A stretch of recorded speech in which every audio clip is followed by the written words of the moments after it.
इस वक्त तलावत किया गया।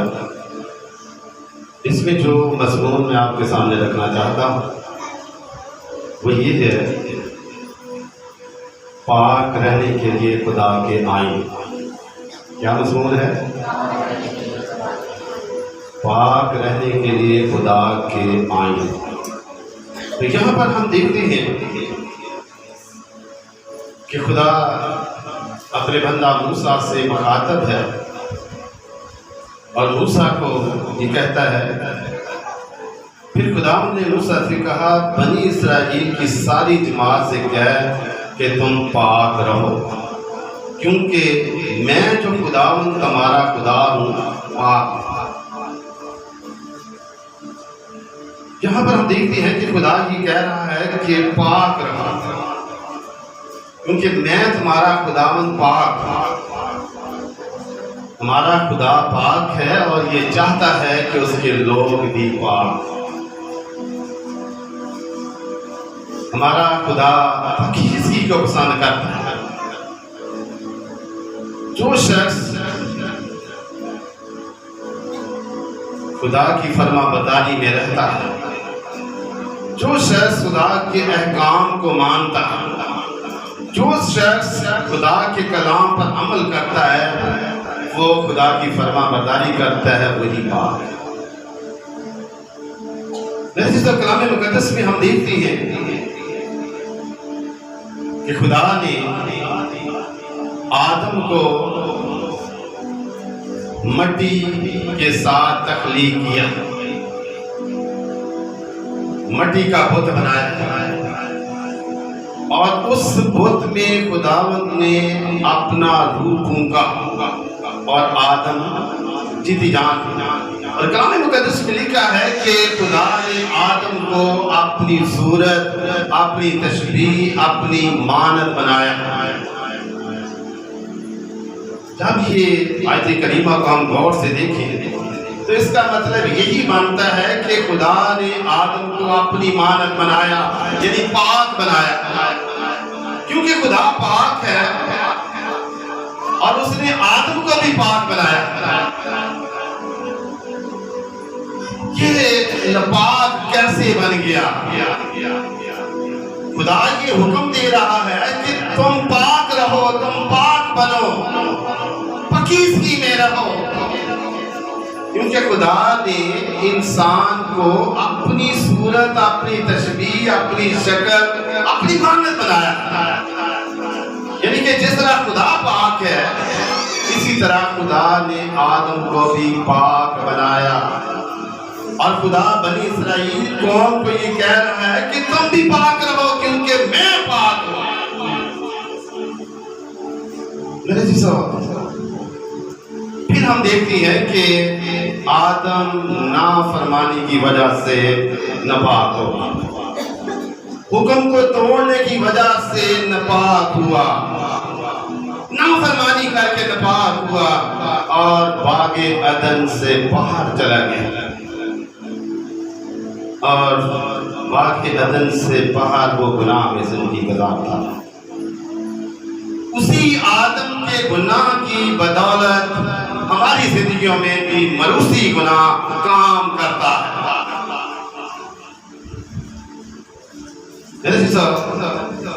इस गुनाह को मिटाने के लिए खुदा ने अंबिया को भेजा कि लोग गुनाह से निकले।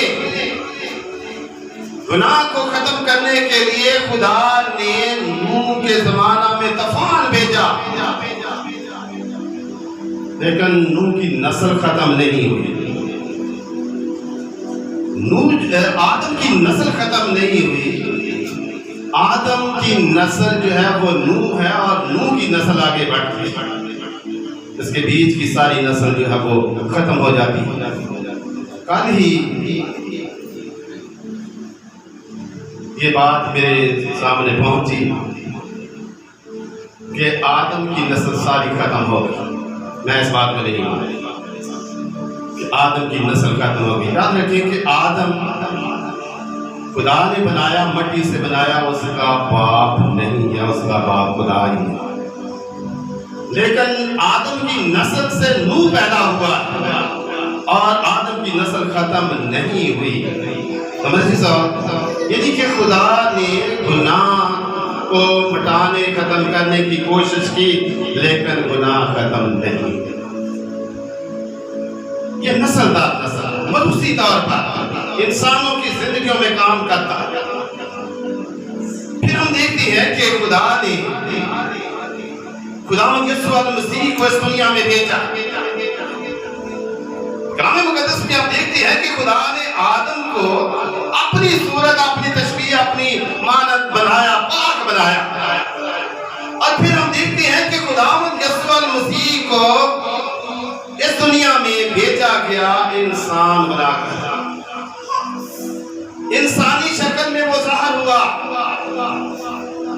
पहले खुदा आदम को अपनी मानत बना रहा, फिर अपने बेटे को इंसान बनाकर इस दुनिया में लेकर आया। क्यों लेकर आया? कलाम मुकद्दस में लिखा है कि खुदावंद यीशु मसीह दुनिया के गुनाह उठाकर सलीब पर चढ़ गया। दुनिया के गुनाह उठाकर सलीब पर चढ़ गया और सलीब पर खुदावंद यीशु मसीह ने अपना कीमती खून बहा दिया। और उस खून में आज भी ये कुदरत पाई जाती है कि अगर इंसान तौबा करे, अपने गुनाहों का इकरार करे, माफी मांगे, तो खुदावंद यीशु मसीह का खून उनको धोकर पाक साफ कर देता है। यानी कि इंसान आज भी पाक हो सकते हैं यीशु मसीह के वसीला से, यीशु मसीह के खून के वसीला से। आज भी हमारे गुनाह धुल सकते हैं और हम पाक हो सकते हैं, पाक रह सकते हैं। यानी कि खुदावंद ने बनी इस्राएल कौम को, मूसा को ये हुक्म दिया कि पाक रहो। अगर हम खुदा के कलाम की ताबेदारी करते, अगर हम खुदा की फरमाबरदारी करते, अगर हम खुदा के साथ वफादार रहते हैं तो हम पाक। अगर नाफरमानी करते हैं, खुदा के हुक्मों को रद्द करते हैं, खुदा के कलाम को रद्द करते हैं, तो हम पाक नहीं बल्कि नापाक।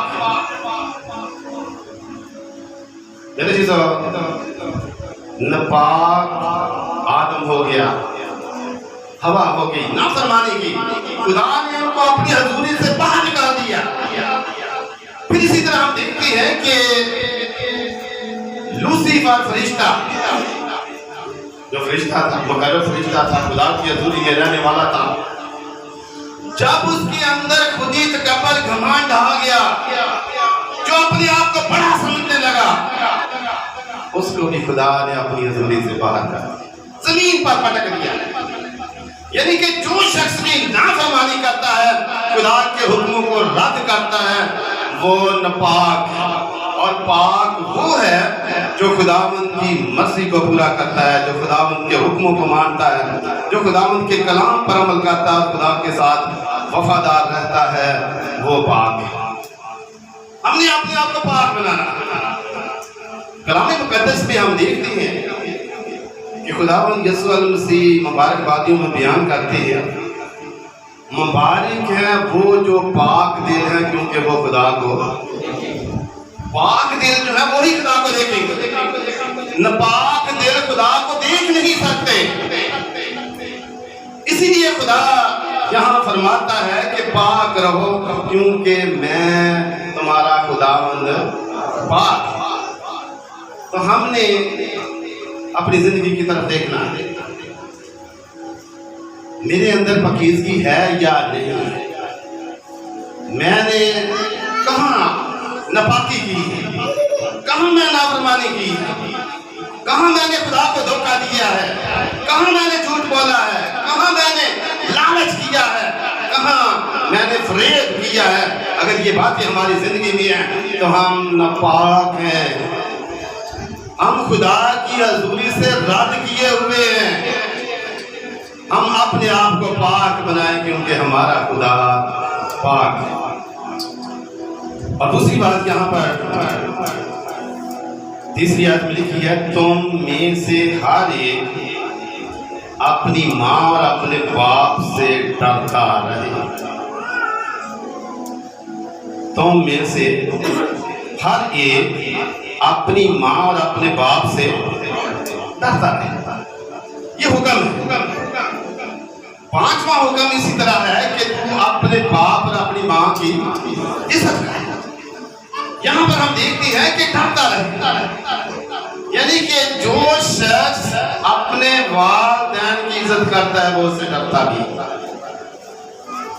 अक्सर हम देखते हैं कि आज के दौर की औलाद जो है उनसे वालिदैन डरता है। औलाद नहीं डरती, वालिदैन डरता है। यानी कि उल्ट दौर आ चुका है कि मैं अपने बच्चे को ये कहूंगा तो हो सकता है कि आगे से वो इस तरह का मुझे जवाब देगा। इससे बेहतर है कि वो खामोश ही है। बेइज्जत होने से बेहतर है कि खामोश रहे। मेरे से उल्ट दौर आ चुका है।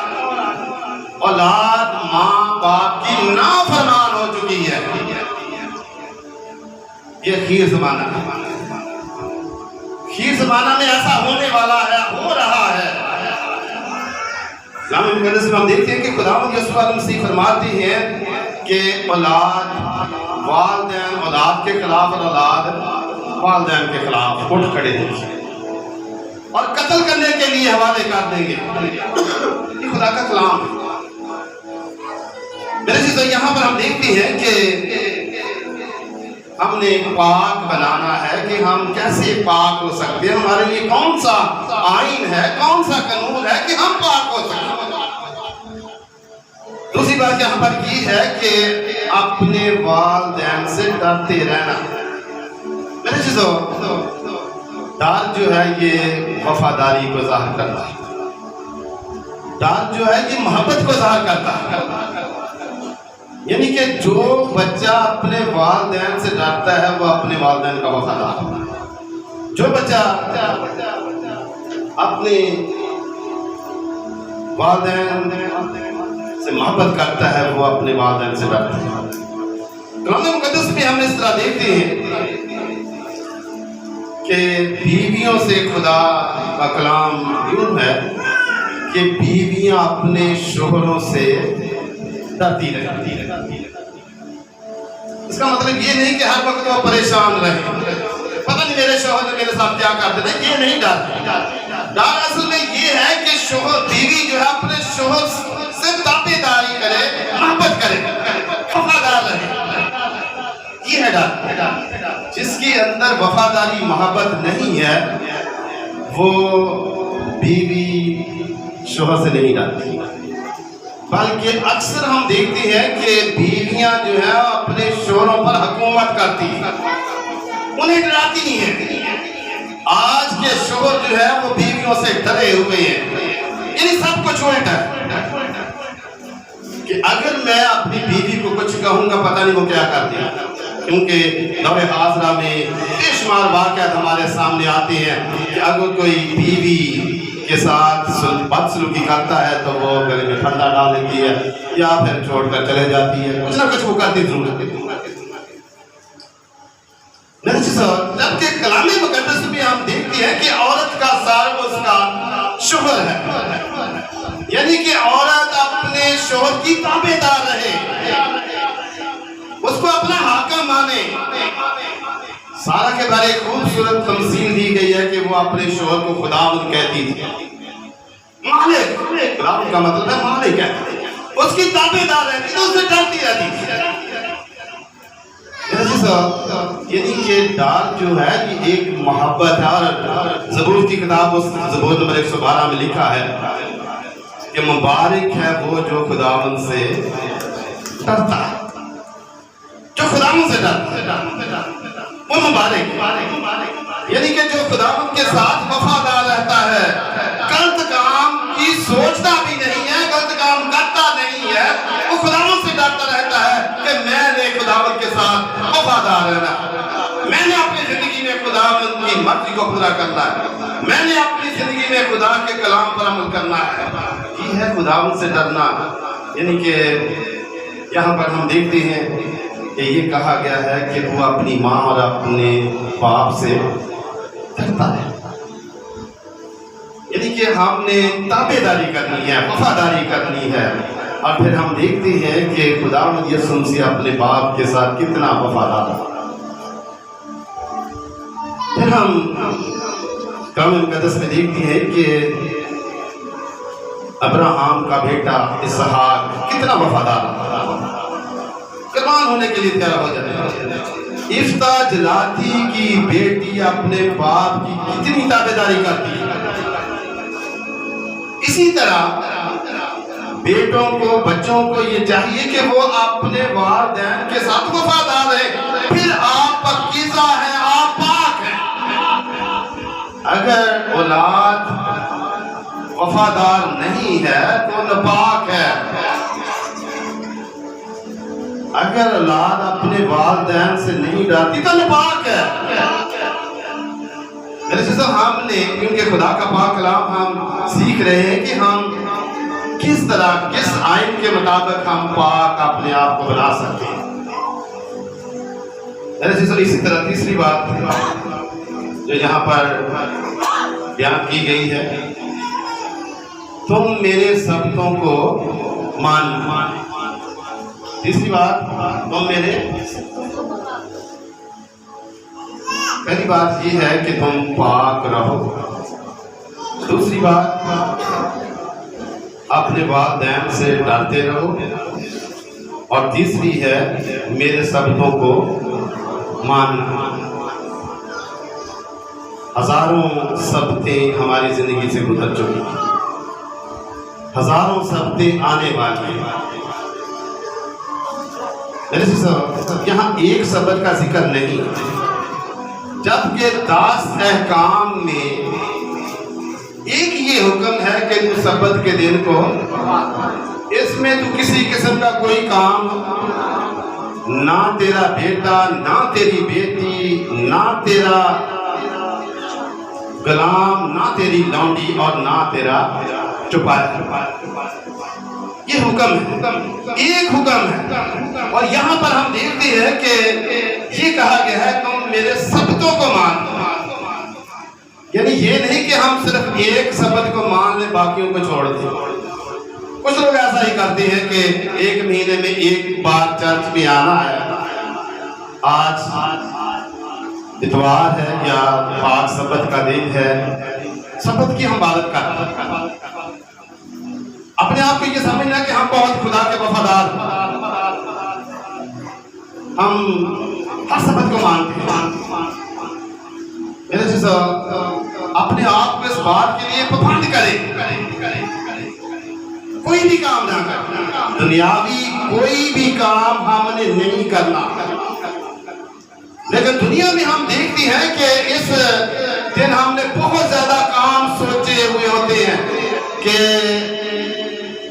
शब्द के दिन हमने कहाँ जाना है, कौन सा काम करना है, फलां काम से हमने छुट्टी करनी है, शब्द का दिन है, लेकिन करना क्या है, फलां काम करना। हमारी क्रिस्टिया में एक शख्स है जो मिस्त्रियों का काम करता है, छुट्टी वो हर इतवार को करता है लेकिन चर्च नहीं जाते। और ऐसे बेशुमार लोग, यानी कि उनके अंदर खुदा के अहकाम की कोई कदर ही नहीं। ये सिर्फ लोगों को दिखाने के लिए कि हम शब्द की छुट्टी करते हैं, बात नहीं करते। यहाँ कलाम मुकद्दस में हम देखते हैं कि खुदावंद ने यहाँ बनी इस्राएल कौम को ये कहा कि तुम मेरे शब्दों को मानना। यानी कि 8 रोज के बाद शब्द आते हैं, जितने भी शब्द आते हैं इनको तुम मानो। लेकिन हमारे अंदर कमजोरियां हैं, हमारे अंदर ये ख्वाहिश ही पैदा हुई नहीं कि हमने पाक बनाना, हमने अपने आप को पाक करना है। पाक हम उस वक्त ही कर सकते हैं जब हम खुदा के हुक्मों की ताबेदारी करेंगे, जब हम खुदा के हुक्मों को मानेंगे, फिर हम पाक। क्योंकि अगर हम शब्द के दिन को नहीं मानते या शब्द के दिन हम ये समझते हैं कि फलां काम मेरे लिए बहुत जरूरी है, तो तो याद रखें कि इबादत से बढ़कर कोई दुनिया का काम जरूरी नहीं है। सब्र का दिन, खुदा की इबादत का दिन हमारे लिए बहुत ही अहम है। और गुज़रे साल में हो सकता है कि हमने इस बारे कलाम सीखा हो कि तू सब्बत के दिन अपने पाँव को रोके रखना, अपनी खुशी की तलाश ना करना, बल्कि इसमें खुदावंद की तू ताज़ीम करना। यानी कि सब्बत के दिन के बारे में यशायाह नबी 58 बाब में बयान करता है। यानी कि खुदा ने ये हुक्म दिया है पाक रहने के लिए, और पाक वही शख्स रह सकता है जो खुदा के हुक्मों की ताबेदारी करे, जो खुदा के हुक्मों को माने। और यहाँ पर इस बात में मुख्तलिफ अहकाम सौंपे गए हैं, मुख्तलिफ आइन बताए गए हैं, लेकिन मैं आपके सामने सिर्फ 10 आयत तक ही बयान करूँगा। तो यहाँ पर चौथी आयत में लिखा है, अगर जिनके पास बाइबल है वो खुली रखें। 19वीं बाब की चौथी आयत में लिखा है, तुम बुतों की तरफ रजू ना होना और ना अपने लिए डाले हुए देवता बनाना, मैं खुदा हूँ तुम्हारा खुदा। यानी कि हम इस बात को जानते हैं। दूसरा हुक्म जो हुक्मों की दस्तावेज है, दूसरा हुक्म उसमें ये है कि तू बुतों को ना मानना, बुतों की पूजा ना करना। और यहाँ पर भी वही हुक्म है कि बुतों की तरफ रजू ना होना। मेरे से हो सकता है कि हम जो खड़े बुत हैं उनके पास ना जाते, हो सकता है कि खड़े बुतों की तरफ हम रजू ना करते, लेकिन हमारी जिंदगी में और भी कई बुत हैं। लालच का बुत हमारी जिंदगी में है, रियाकारी का, मकारी का, दिखावे का हमारी जिंदगियों में बुत हैं। हम उन बुतों की पूजा पाठ करते हैं, अपनी जिंदगी से उन बुतों को निकाले जिससे खुदा को नफरत है, क्योंकि खुदा पाक है और पाक देखना चाहता है। अगर हम खुदा के हुक्म को नहीं मानते, हम दुनिया की दौलतों के पीछे लगे हुए हैं, दौलत को हमने खुदा मान लिया है, क्या ये बुत परस्ती से काम है? या किसी रिश्तेदार ने हमें आज के दिन बुला लिया है, हम जाने के लिए तैयार हो गए हैं, क्या ये बुत परस्ती से काम है?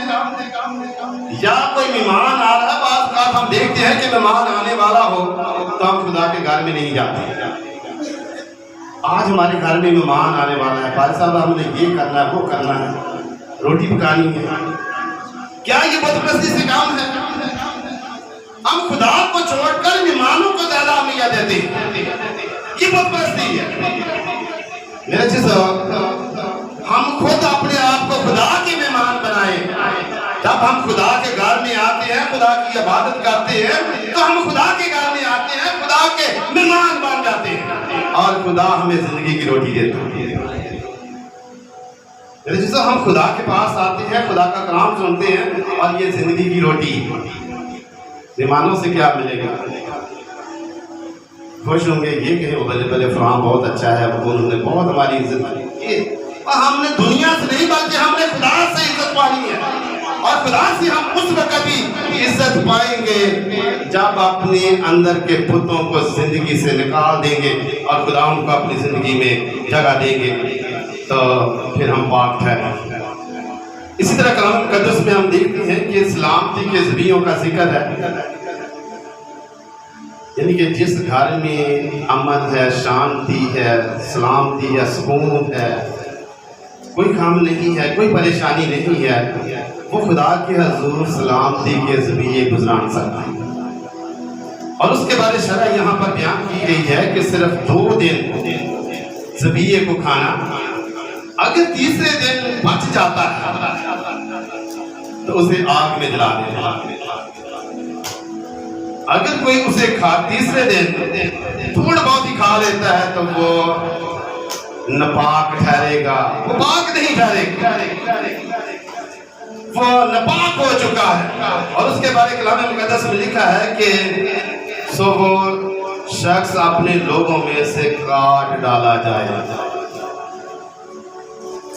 जो शख्स, इनकी खुदा का हुक्म है कि ज़बीहे को 2 दिन खाना, लेकिन अगर कोई तीसरे दिन खाता है तो उसकी सजा ये है कि उसे अपने लोगों से काट डाला जाए, यानी कि उसे देश से निकाला दिया जाए, उसे बरादरी से निकाला जाए, गांव से निकाला जाए, शहर से निकाला जाए, कौम से निकाला जाए, क्योंकि उसने नाफरमानी की, उसने अपने आप को नापाक किया है। और नापाक शख्स को निकाला जाता है, जिस तरह आदम ने नाफरमानी की, उसको बाग़ अदन से बाहर किया गया, और लूसीफर फरिश्ते ने नाफरमानी की, उसे आसमान से जमीन पर पटक दिया। इसी तरह आगे चलकर हम देखते हैं कि फसल की कटाई का जिक्र किया गया है, अंगूरस्तान का, यहाँ अंगूर लगाए जाते हैं, उनका जिक्र किया गया है। यहाँ लिखा है कि फसल की कटाई के वक्त चारों कोनों को मुकम्मल तौर पर ना काटना।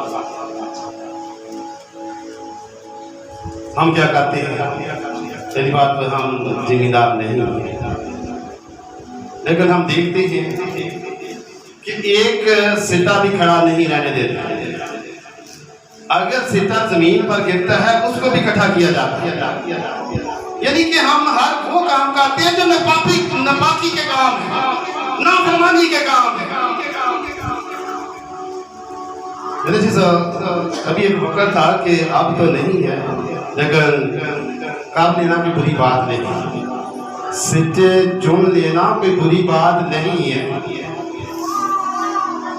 रूत जब मुआब के मुल्क से आती है, यरूशलेम में आती है, तो वो सिटे चुनते, वहाँ ये भी जिक्र है कि और भी शोकरियाँ, यानी कि लड़कियाँ, वहाँ वो भी सिटे वहाँ से बालियाँ चुनती थी। और यहाँ पर हम देखते हैं कि चारों कोनों को मुकम्मल तौर पर ना काटना, और जो बालें जमीन पर गिर जाएं उनको जमा ना करना। फिर अंगूरों के बारे कि मुकम्मल तौर पर अंगूरों को ना चुनना, और जो जमीन पर गिर जाए उनको भी जमा ना करना। आगे चलकर हम देखते हैं, लिखा है कि गरीबों और मुसाफिरों के लिए छोड़ देना, मैं खुदावंद तेरा खुदा। कोई ये शख्स नहीं चाहता कि मेरी फसल जो है कोई गरीब खा दे, क्या देखता है। यहाँ अंगूरस्तान का, यानी कि पाकिस्तान का अंगूरों के फल का भी जिक्र किया गया है। आज किसी के बाग से कोई मरूद नहीं तोड़ सकता, आम नहीं तोड़ सकता, और खुदा कह रहा है कि ऐसा किया जाए, मुकम्मल तौर पर अंगूर ना चुने जाए, गरीबों के लिए हो, मुसाफिरों के लिए हो, परदेसियों के लिए हो, गरीबों के लिए हो। इनकी इन बातों पर हमने अमल करना है। जब हम इन बातों पर अमल करेंगे तो फिर हम पाक ठहरेंगे। यानी कि कानून ये है कि हमने अपने आप को पाक कराना, हमने खुदा के नजदीक आना है। जैसे कलाम मुकद्दस में हम देखते हैं कि पाक लोग जो हैं वो उठाए जाएंगे, पाक लोग जो हैं वो हवा में उड़कर खुदावंद का इस्तिकबाल करेंगे। पाक लोग जो हैं वो खुदावंद के तख्त की दाहिनी तरफ खड़े हैं। देखना ये है कि क्या मैं पाक हूँ, मैं अपने खुदा की फरमाबरदारी करता हूँ, मैं खुदा के अहकाम पर अमल करता हूँ, मैं खुदा के अहकाम पर चलता हुआ अपनी जिंदगी गुजार रहा हूँ।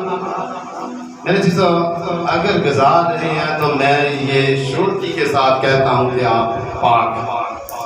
अगर आप खुदा की नाफरमानी कर रहे हैं, खुदा के हुक्मों को तोड़ते हैं और खुदा के कलाम की कदर नहीं करते, खुदा के साथ वफादार नहीं है, तो आप नापाक। और नापाक लोगों के लिए खुदा का ये फरमान होगा कि लानतियों मलाउनो मेरी आंखों से उस जगह चले जाओ जहां रोना और दांतों का पीसना है। तो मेरे चीज़ों, आज जो मज़मून आपके सामने रखा गया है कि पाक होने के लिए कवानीन, खुदा के कवानीन, और हमने चंद बातें सीखी हैं। और चंद बातें हमने इसलिए सीखी है कि हमने अपने आप को पाक बनाना है, और खुदा की फरमाबरदारी करनी है, ताकि हम खुदा के तख्त के सामने, खुदा के तख्त के दाहिनी तरफ खड़े हों। खुदा हम सबको ऐसा करने की तौफीक बख्शे।